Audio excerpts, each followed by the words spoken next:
अब BA, BCom, BSc और MA, MCom करें विश्व की सबसे बड़ी यूनिवर्सिटी इग्नू से। सॉल्ड असाइनमेंट और गाइड बुक्स प्राप्त करें। संपर्क करें Mahakal Computers, DAV college gate के सामने, सिवान। पूरे बिहार भर के शिक्षक अभी आपको लाइव देख रहे हैं जी। और हमें बताया गया है कि आप लोगों की ये मीटिंग जो है बिहार सरकार के खिलाफ है।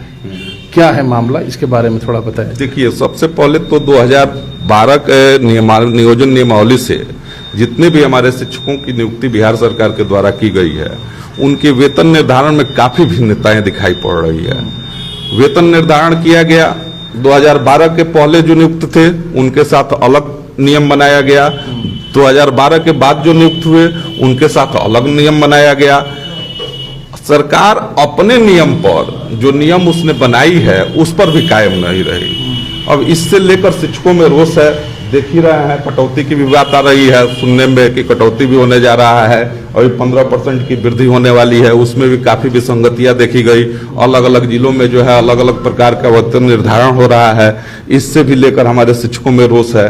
क्या विसंगति है, इसको थोड़ा सा। विसंगति यह है कि 2012 के नियोजन नियमावली से जो भी प्रशिक्षित 4 प्रकार के शिक्षकों की बहाली की गई। एक स्नातक प्रशिक्षित, दूसरे स्नातक अप्रशिक्षित, तीसरे बेसिक ग्रेड प्रशिक्षित और चौथे बेसिक ग्रेड अप्रशिक्षित। तो 4 प्रकार के शिक्षकों की नियुक्ति की गई और चारों का वेतन अलग अलग निर्धारित किया गया। प्रशिक्षित जो स्नातक शिक्षक थे उनके लिए सरकार ने 11,000 रुपये का मानदेय निर्धारित किया। अप्रशिक्षित स्नातक शिक्षक के लिए 10,500 रुपया निर्धारित हुआ। बेसिक ग्रेड अनट्रेंड के लिए, अप्रशिक्षित के लिए 9,000 रुपया निर्धारित हुआ और बेसिक ग्रेड ट्रेंड के लिए 9500 रुपया निर्धारित किया गया था।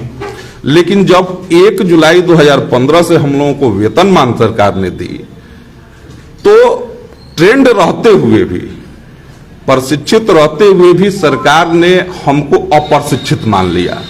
1.5 साल तक हमारा वेतन प्रशिक्षित के रूप में दिया और 1.5 साल के बाद हमारा वेतन जो है उठाकर अप्रशिक्षित में डाल दिया। मिजाज बदल गया सरकार का मिजाज नहीं, सरकार अपने रूल से जो रेगुलेशन वो बनाई है कि केवल और केवल प्रशिक्षित शिक्षकों को ही ग्रेड पे का लाभ दिया जाएगा, अप्रशिक्षित शिक्षकों को ग्रेड पे का लाभ नहीं देना है। इस अपने ही रूल पर सरकार कायम नहीं रही। चूंकि 2006 से जितने भी हमारे शिक्षक बहाल थे सब अप्रशिक्षित रहे हैं। सबका प्रशिक्षण 2010 से लेकर 2013 के बीच में पूर्ण हुआ है। इन लोगों ने कोर्ट में इसके लिए एक याचिका भी दायर किया था इग्नू के खिलाफ कि हमको डीपी उत्तीर्णता के बाद से प्रशिक्षण का लाभ दिया जाए, जिसमें कोर्ट का आदेश है जिसके आधार पर इन लोगों को एरियर का भी लाभ मिला, प्रशिक्षण का भी लाभ मिला।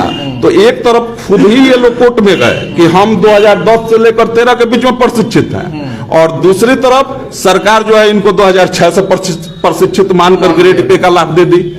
तो इस तरह वेतन में काफी विसंगतियां हो गई है। क्यों लग रहा है कि ये सरकार अपने स्तर से विसंगति पर क्यों उतर हुआ है? आप लोगों के साथ ये भेदभाव क्यों? हो सकता है कि वोट बैंक की पॉलिसी हो, संख्या बल ज्यादा है तो वोट बैंक की एक राजनीति तो सबको करना है, तो ये भी एक कारण हो सकता है।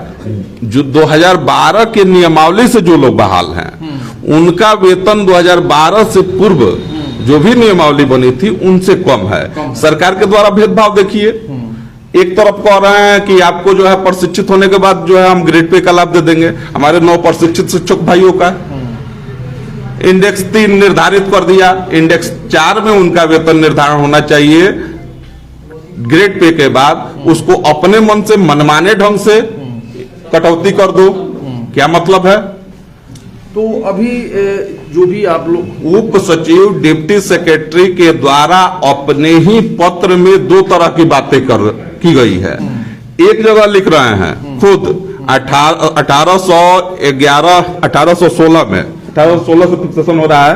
1816 में अपने ही पत्रांक में डिप्टी सेक्रेटरी लिख रहे हैं कि अगर वरीय का वेतन किसी मामले में कनीय से कम होता है तो वरीय का वेतन कनीय के बराबर कर दिया जाएगा। और अगले ही दिन एक लेटर निकालते हैं जिसमें लिख रहे हैं कि अगर वरीय का मामला वरीय का वेतन कनीय से कम हो रहा है तो कनीय के वेतन को कम करके वरीय का बराबर कर दिया जाए। क्या मतलब है इसका? माने जिसका वेतन ज्यादा होगा उसमें से कटौती कर लो। केवल हमारे मामले में जिसका वेतन ज्यादा उसमें से काट लो। उसका वेतन अधिक नहीं होना चाहिए। तो ये सरकार का बार-बार मूड स्विंग क्यों हो रहा है? आपको क्या मूड लगता स्विंग है? नहीं हो रहा है, मतलब जो कहीं ना कहीं वे लोग जो है हमसे एक दुर्भावना होती है ना, लग रहा है कि दुर्भावना ग्रस्त हैं लोग, उनके मन में एक प्रकार कौन का लोग हैं? सरकार में क्या नीतीश कुमार? बिल्कुल डिप्टी सेक्रेटरी का बार बार पत्र आ रहा है। डिप्टी सेक्रेटरी के द्वारा बार बार पत्र निकालकर केवल कटौती की बात की जाती है, जिसमें हम लोगों को हानि हो वही पत्र उनके द्वारा आता है। कहीं भी ऐसा पत्र आज तक हम डिप्टी सेक्रेटरी का नहीं देखे जिसमें हम लोगों को 2 पैसा का लाभ हो जाए ना। नीतीश कुमार क्या आप लोग इस पूरे मामले पर उनकी क्या पता नहीं, मुख्यमंत्री जी को ये मामला संज्ञान में है कि नहीं उनके, अब इस बात की जानकारी तो हमें नहीं है, लेकिन जो आपको नहीं लगता उनके निर्देश से ये तमाम जो उनके जो, अब इस पर कमेंट नहीं किया जा सकता है क्योंकि मुख्यमंत्री के पास बराबर यह मामला जाता होगा नहीं जाता होगा, अब इस पर क्या कहा जा सकता है। हो सकता है कि नहीं जाता हो, अपने मन से जो है वेतन बढ़ोतरी चाहे वेतन विसंगति हुई है तो इस मैटर को बहुत ज्यादा हाईलाइट न हो, डिप्टी सेक्रेटरी के द्वारा कटौती इसमें की जा रही हो। डिप्टी सेक्रेटरी कटौती कर रहे हैं, अभी लाइव देख रहे हैं सोशल मीडिया और जो इस तरह के जितने भी प्लेटफॉर्म है उसमें कहा जाता है कि बड़ी ताकत होती है। आप मान के चलिए कि नीतीश कुमार आपके इस वीडियो को देख रहे हैं, नीतीश कुमार जी से क्या कहिएगा? बिल्कुल, माननीय मुख्यमंत्री जी से हमारा यही कहना है कि इस विसंगति को दूर करते हुए शिक्षकों के बीच में जो भी नाराजगी है उस नाराजगी को देखते हुए इस विसंगति को दूर करें। बार बार सॉफ्टवेयर के माध्यम से उनके द्वारा यह कहा जाता है कि अब वेतन विसंगति नहीं होगी, लेकिन जब भी सॉफ्टवेयर के माध्यम से या किसी प्रकार की बढ़ोतरी की बात आती है तो हम देखते हैं कि हमारे शिक्षकों के द्वारा भेदभाव किया जाता है, उनके वेतन में कटौती की जाती है, कहीं न कहीं एक नियम एक रूल रेगुलेशन इनके द्वारा पास करके और इनका वेतन कम कर दो, इस तरह घटा दो। आगे हम आ रहे हैं सर, आपके पास भी आ रहे हैं। आगे आप लोग की क्या रणनीति? हम लोग विचार विमर्श कर रहे हैं, अगर सब कुछ ठीक रहा तो इस पर हम लोग कोर्ट में चैलेंज करेंगे, न्यायालय का रास्ता अख्तियार करेंगे। बिल्कुल। निश्चित तौर पर जैसा कि कहा भी जाता है कि जो समाज है, जो भविष्य है, वो बच्चों पर निर्भर करता है और इन बच्चों को संवारने का काम करते हैं समाज के हमारे शिक्षक। शिक्षक समाज का निर्माता होता है, भविष्य का निर्माता होता है और बिहार सरकार इन शिक्षकों के भविष्य के लिए कितना संजीदा है ये शिक्षकों के माध्यम से ही आपने सुना। फिलहाल जो भी होगा हम आपको दिखाएंगे। फिलहाल इतना ही, देखते रहिए समय सिवान।